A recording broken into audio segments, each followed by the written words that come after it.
Hello everyone, welcome back to our channel VS Tutorials. This is Shravani, your study partner.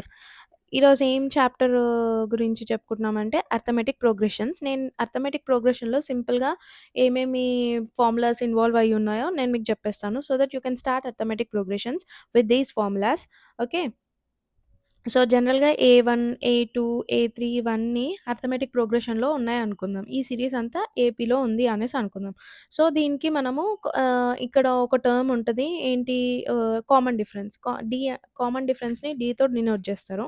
Common difference is nothing but a two minus a one. ఇంకోటి nth term కనుక్కోవాలంటే a n is equal to a plus n minus 1 into d. ఇదొక formula ఉంటది. ఇంకొక formula ఇందులో ఏంటి అంటే sum of n terms. Sum of n terms అంటే ఎస్ఎన్‌తో డినోట్ చేస్తారు. S n is equal to n/2 into 2a plus n minus 1 into d which is also written as n/2 into a plus L. L is the last term అనమాట. So, only ఈ formulas పైనే arithmetic progression chapter మొత్తం depend అయి ఉంటది. మీరు ఈ formulas పర్ఫెక్ట్‌గా, క్లియర్‌గా అర్థం చేసుకుంటే మీరు అర్థమెటిక్ ప్రోగ్రెషన్‌లో ఎలాంటి ప్రాబ్లమ్ ఇచ్చినా గానీ చేసేయగలరు.